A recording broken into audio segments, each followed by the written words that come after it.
the lecture on quadratic equations and functions and their corresponding graphs. So we will start with defining a quadratic function. Now, you may be familiar with quadratic equations. It's normally those forms you deal with when you go to factor, which is something you may have done in high school or in a previous class. But formally, we define quadratic functions as f of x is equal to ax plus b is bx is plus c, ax squared plus bx plus c. That is generally the form of a quadratic. And the a, b, and c in general just represent numbers, just any numbers.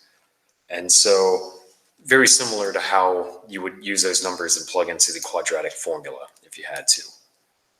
And so you may be used to factoring quadratics, but let's talk about how this pertains to the visualization of a quadratic. In other words, the graph.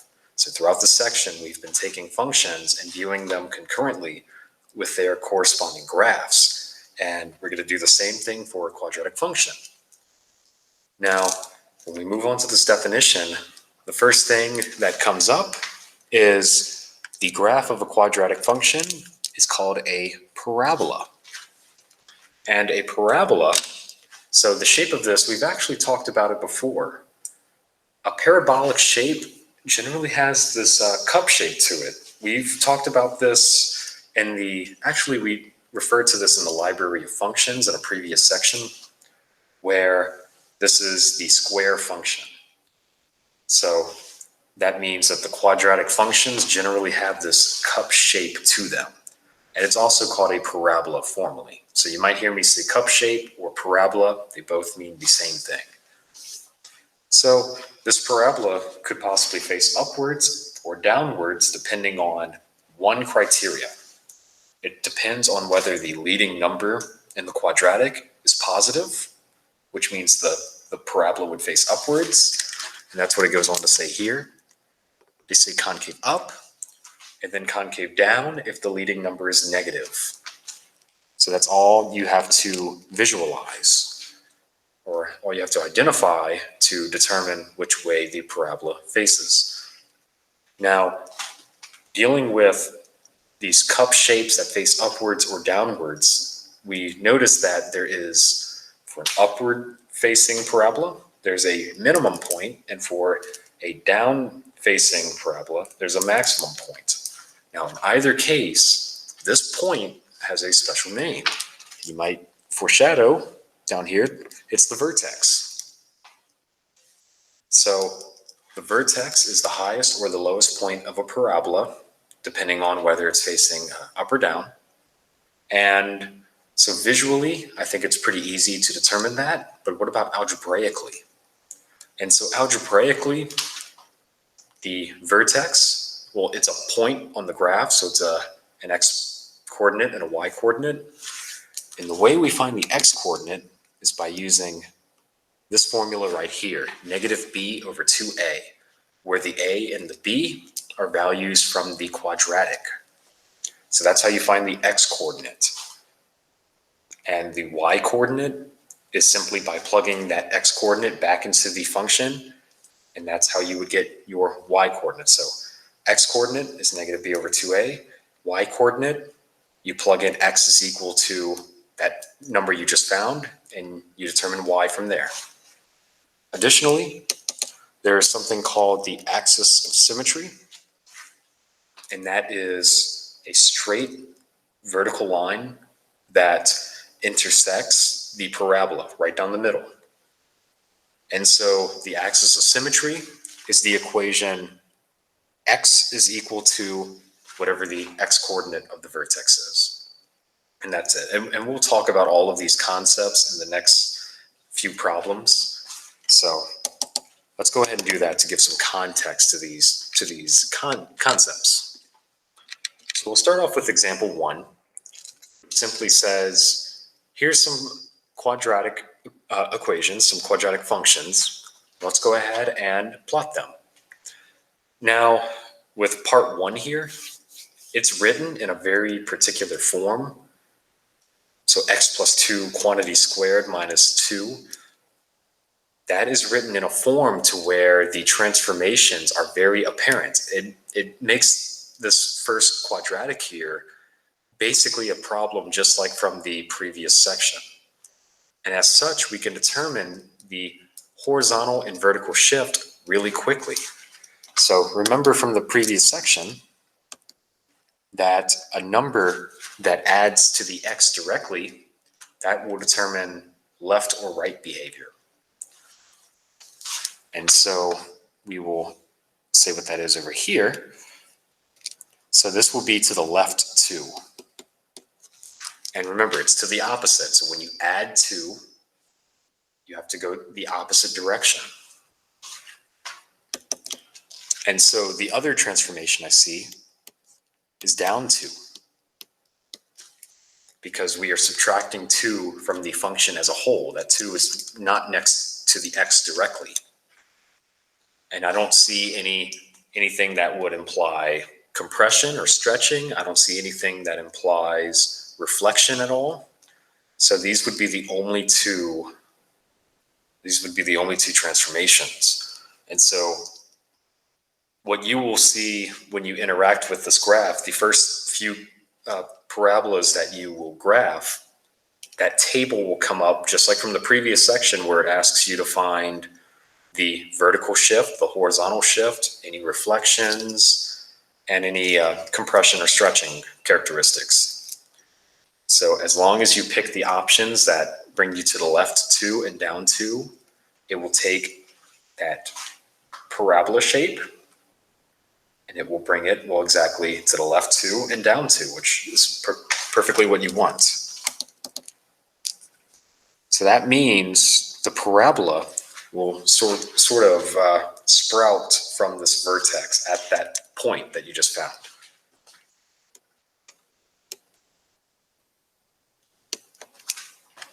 So you have a horizontal shift of -2 and a vertical shift of -2. In other words, left 2 and down 2. Oh, I wrote right 2, I'm sorry. Okay, let me try that again. Left 2 and down 2. All right, left 2 and down 2. Okay, so with that being said, once you put everything into that table of values, this is exactly what you will get. Now for part 2, it's not in a very nice form. It does not break down the function as a bunch of components to where we could just easily point and say, hey, that's the horizontal shift, that's the vertical shift. So we do not have that versatility here. And so instead, what we have to do is we need to find the vertex. Because think about it, in the previous problem, the vertex was the point that we found after we applied the horizontal and vertical shift. So in other words, that horizontal and vertical shift is the vertex. And so we can use that to our advantage by finding the vertex, and I'm going to go ahead and do it down here. I might need some room for this, so I'm going to write it all the way over here. So when I say V with a little x at the bottom, that just means I'm finding the x coordinate of the vertex. That's what that notation means. And so what was the notation? It's -b over 2a, where a is 2, b is -12, and c is 14, just like if you were to plug this into the quadratic formula. So we will plug all of those values in. That's -12, because b is -12, and there's already a minus sign in the formula. And then that's over 2 times 2, since a is 2. And be careful how you plug this into your calculator. If you plug it in just like this, all at once, the calculator might not keep the denominator together, and you might end up getting probably 12 or something, which wouldn't be right. What you should get is 12 divided by 4, which is 3. So that's the x-coordinate of the vertex. And now we can figure out the y-coordinate of the vertex. And the way we do that is by taking the value we found before, so this 3, and simply plugging that into all the x values for the function and figuring out where y is. So that's 2 times 3 squared minus 12 times 3 plus 14. And so what is that? That's 9, 18 minus 36. Negative 18 plus 14 is negative 4. Okay, so it's negative 4. So the vertex, so we found the y-coordinate of the vertex, and so now we can conclude that the vertex itself is the ordered pair of 3 comma negative 4. Which means we can now determine where the quadratic will sort of sprout from. So we go to the right 3 and down 4, because that is where the parabola is at. Now it's going to most likely ask for you to determine vertical shift and horizontal shift, which means you shift in a way to where the graph will go to the right 3 and down 4. There's also one more characteristic that you need to consider before you submit the answer. And that is, we have a stretch. Is it a stretch or a compression? I always get the two mixed up. It is a stretch, okay. All right, sorry about that. So we do have a vertical stretch of 2.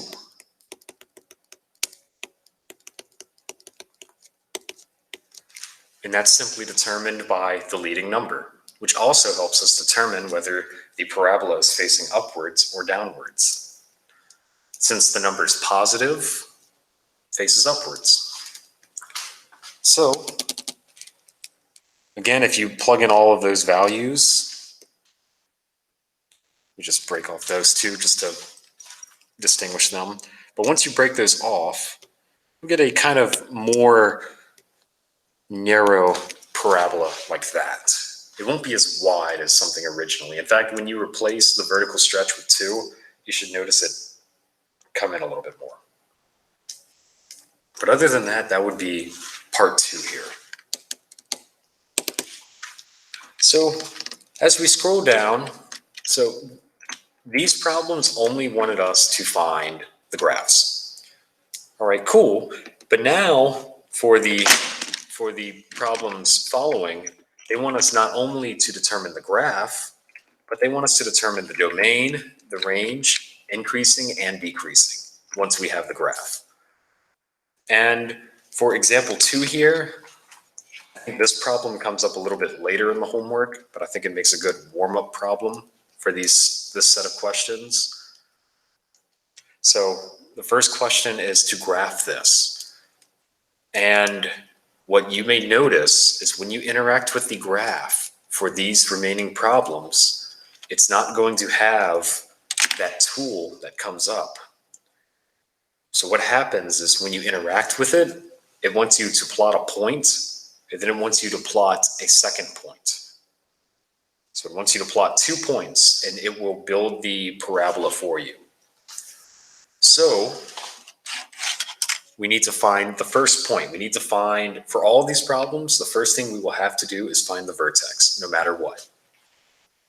And you will notice that for pretty much every problem in this section, that you will be finding the vertex in some way, shape, or form. So the vertex in this problem, well, normally you would think, all right, then let me find negative b over 2a. But the function that they give us, it's not written that way. We don't have an a, a b, and a c, because they wrote it in this simplified way. So the way they wrote it to where we can determine that we go to the right 2 and we go up 5. And technically there is there's a stretch of 2 and there is a reflection about the x-axis, but that since that tool doesn't come up, you don't have to input that information. But if you want to know that, I'm just letting you know.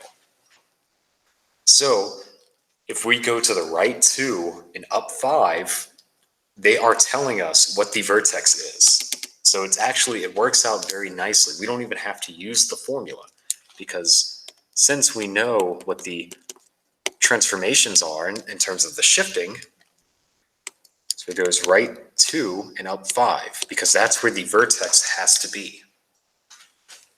And if we translate that here, hopefully I put it in the right spot this time. If anything, the vertex goes right there, to the right 2, up 5.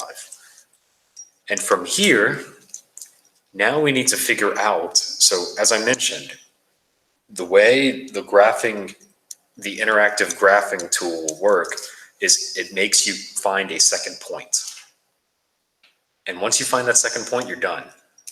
It may not be clear what the second point may be. It could be any point on the function. And normally what I like to do is I like to find the y-intercept because that's the easiest one to find. So we found the vertex. And so for the second point, we're going to find the y-intercept, which means set x equal to 0. That's why I like this one. This one's the easy one because you just set x equal to 0 and you solve for y. So let's go ahead and do that. I need a little bit more room, so I'll bring this down here a bit. So -2 times 0 minus 2, I'm going straight off of the function above, squared plus 5. And this is a fairly quick computation. 0 minus 2, and you can throw all this in your calculator if you want. 0 minus 2, -2 squared is 4. -8, is that -3? Looks about right. 4, -2, 8, yeah.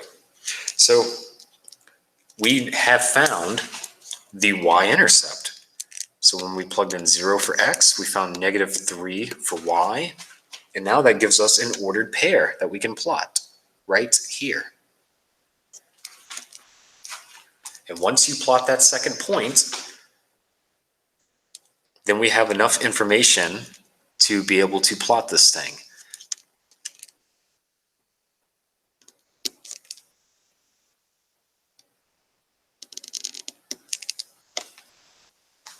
And since parabolas are symmetric, there will be another point over here. Oh, not there, right here.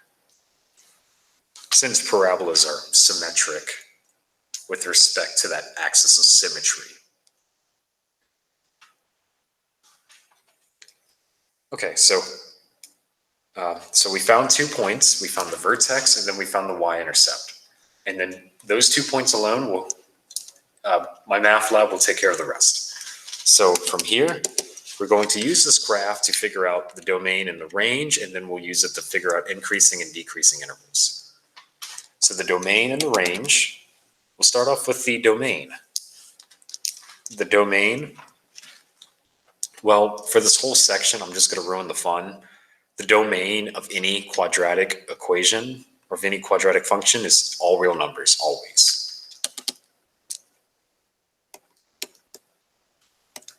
And the reason why is because, remember, domain is left to right, and it deals with x values. The thing is, left and right both have arrows. So that's why they go left and right forever. And so every time in this section, your domain will just be all real numbers. -infinity to positive infinity. The range is a little bit different. Remember, range is down, or lowest point to highest point, and it deals with y values. the lowest point, and I'll characterize this in red, there's arrows that point straight down, which means it goes towards negative infinity. So now the question is, what's the highest point? It seems like the highest point, well, it makes sense. It's characterized by the vertex. And remember, so the vertex that we found, so what did I say that was? 2, 5? So that was the vertex that we found. So which one of those numbers do we use for the range? Well, the range deals with y values. So naturally, we use 5. And we're going to use a bracket because that point is included, and that would be the range. That's another reason why it's good to know the coordinates of the vertex, because it helps us characterize the range. I mean, the domain's always just going to be all real numbers. We're also going to use this graph to determine the increasing interval and the decreasing interval. So the increasing interval is, well, you read the graph from left to right, and it's whenever, so you're increasing whenever the graph is going upwards from left to right. And it's decreasing, of course, whenever going downwards like this. So this graph is increasing. So think about it as a roller coaster. And I'm going to go ahead and clear up the colors because I might add some more colors in a sec. I'm just going to redraw this graph. So 2, 5, we found a point here. It's also going to hit right here. So if we look at this graph, we can think about it as a roller coaster. I mean, in its most legitimate shape. So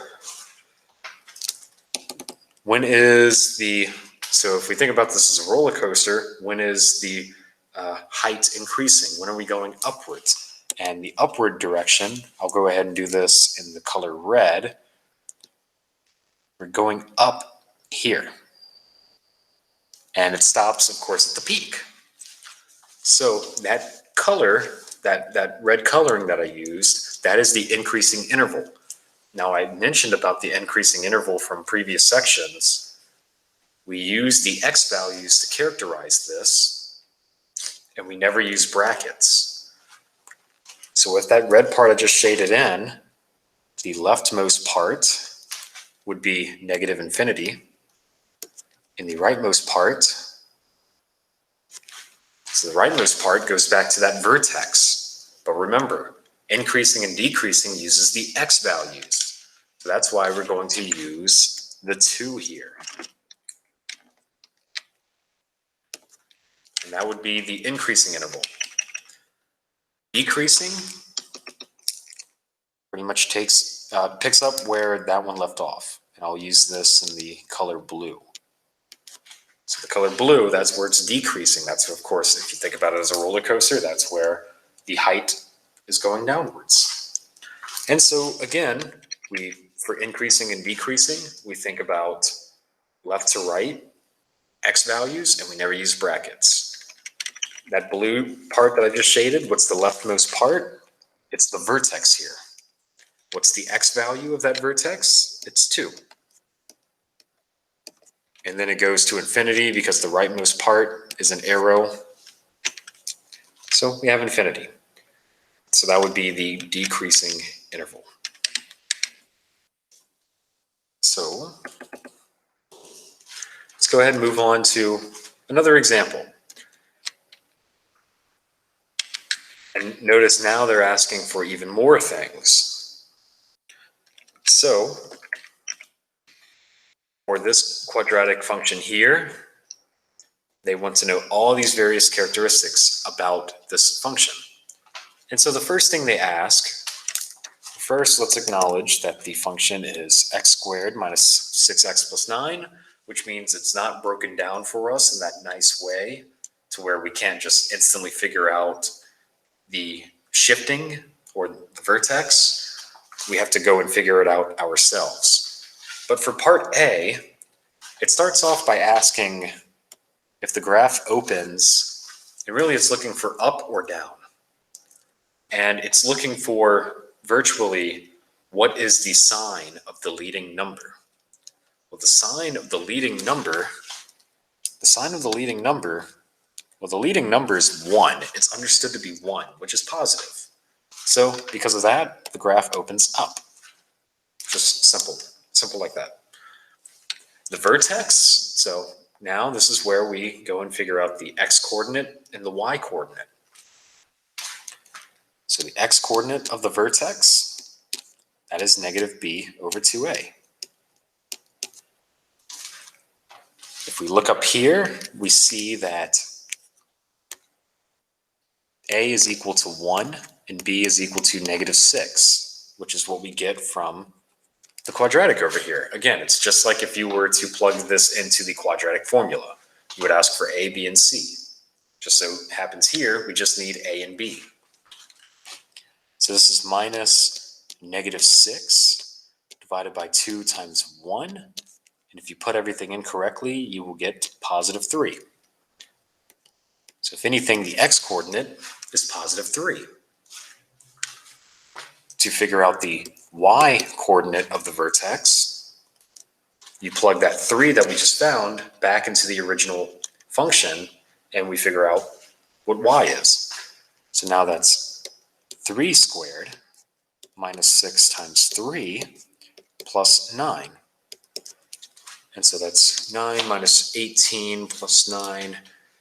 Is that 0? Let's find out. 3 squared minus 6 times 3 plus 9 is 0. Okay, so 0. So that's the vertex. I'm trying to remember if it lets us. So it's not going to let us graph yet, I don't think. It's not going to matter, but you know how my math lab is. It's very sequential. I think it makes us answer these other few questions, the axis of symmetry and all that, and then we'll graph. So we'll come back to plotting the vertex momentarily. For now, let's look at the axis of symmetry, which we haven't really talked about too much. This one's actually really easy. The axis of symmetry, it does say type an equation. The axis of symmetry is just going to be x is equal to, that's just part of the axis of symmetry, and then whatever the x-coordinate of the vertex was, which is 3. And that's it. It's just x is equal to whatever the x-coordinate of the vertex is. The x-intercept or intercepts, they ask us to find that. And how do we find that? We set y equal to 0 and solve for x. That's how we find x-intercepts.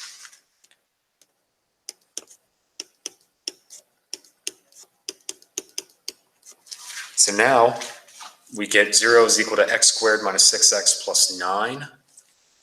And this is a factorization problem. So this is a little bit of review to high school. In any case, the factorization, and I don't force you to use any factorization method. There's high schools that teach them a whole bunch of different ways. I learned guess and check, so naturally I'm going to use that. You can also use the quadratic formula, or if you split the middle term into 2 separate terms, or the AC method, you can use whatever you want. I'm going to use guess and check. And as you would imagine, I'm pretty good at it by now, so I'm pretty sure I think I already have it. So that is 9, and then the sum is 6. All right, cool. So from this, we just get that x is equal to 3.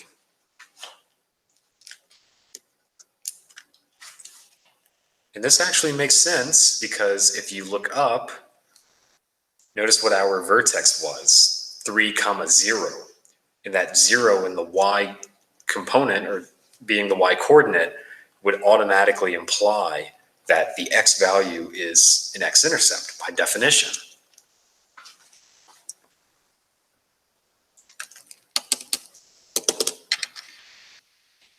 Here we want to find the y-intercept now. And this one's easier to find. It's set x equal to 0. solve for y. So let's go ahead and block this off. So this is set x equal to 0. So the function we had at the top up there, so now it's going to be 0 squared minus 6 times 0 plus 9, which is simply 9, because everything else zeroes out. So the y-intercept is 9, and they want an integer or decimal. An integer is just a whole number. So it's just 9. Then from here, after we have all this information, I believe this is when they ask us to graph the function. Now the good news is, well, they want us to plot 2 points, starting with the vertex. So if anything, let's go ahead and plot the vertex.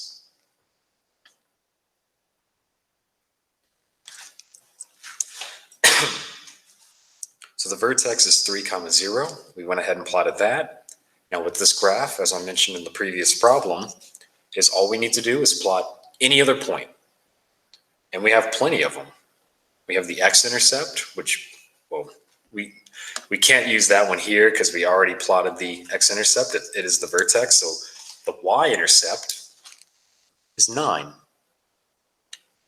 And from there, the graph does everything for you.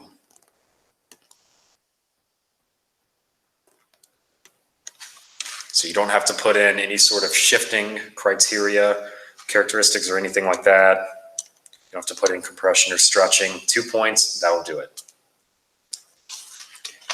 But after we determine that, we need to figure out the domain and the range, as well as increasing and decreasing intervals, and all of that from this graph here. So as I mentioned before, the domain is just for this whole section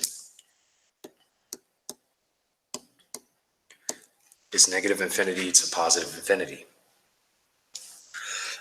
Excuse me, sorry. So the domain is left to right, and it deals with the x values. Again, for this graph here, there's arrows on both sides. So it goes left and right forever in both directions. The range, it's going to be, and I'll do this in the color red, it's going to be the lowest point compared to the highest point. And it deals with the y values. So the lowest point is this vertex. And so what is that point? It's 3, 0. We're looking at the range, so we want the y value. So that's why we're going to use 0. And the highest point, well, what's the highest we can go? We hit those arrows, which tells us we go straight up to infinity.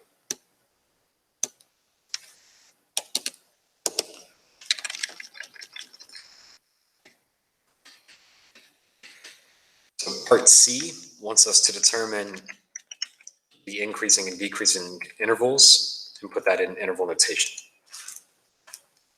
So we look at it the same way we did before. We look at it as a roller coaster. Which component of this would specify that we are increasing in height? I'll draw that part in blue. It would start from right here and then go all the way up like this. This would be the increasing interval. This is when the height would increase, if you think about this as a roller coaster.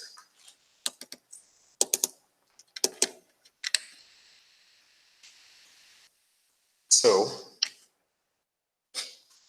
again, for increasing and decreasing, we look at left to right, and we deal with the x values only. So that's why when we look at this blue shaded part, the leftmost part is the vertex, and the x component is 3.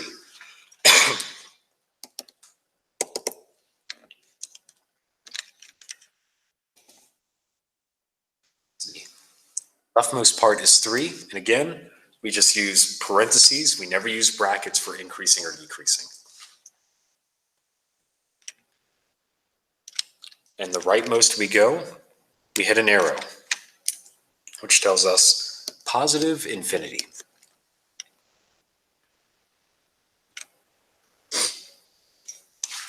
For decreasing, I'll do this in red. Decreases from negative infinity to the vertex, and we use the x-coordinate, which is 3.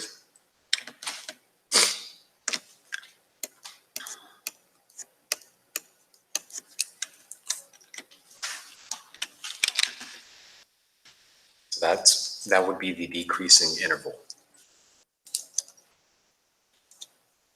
And that would conclude this problem.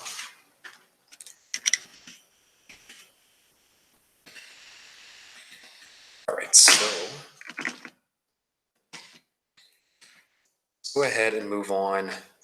See how much more we have. This page, 3 more pages. So for example 4, really it's the same problem as before, just different example. So, sorry, I think I have something in my throat. Excuse me. So, for the quadratic function f of x, for the quadratic function f of x is equal to negative x squared plus 4x.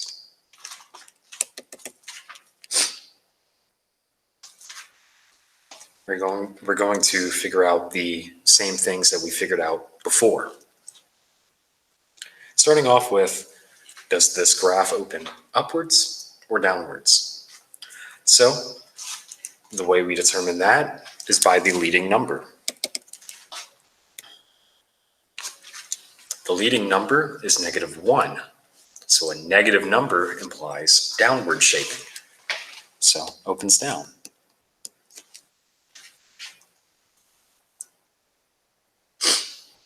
From here, we can go ahead and figure out the vertex.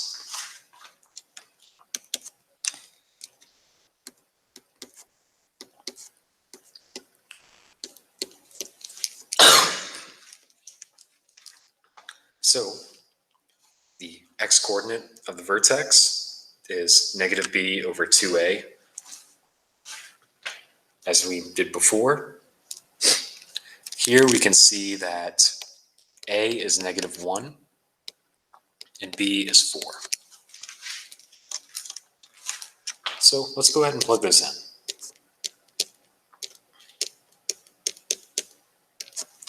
So we get exactly this. And if you plug in everything correctly, see, b is 4, a is -1, we just get 2. So if anything, we know that the x-coordinate will be 2.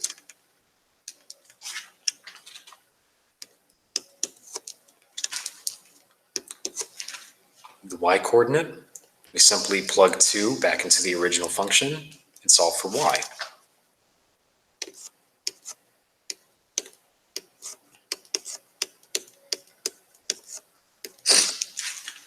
So 2 squared is 4. We have -4 plus 8, which seems to be +4.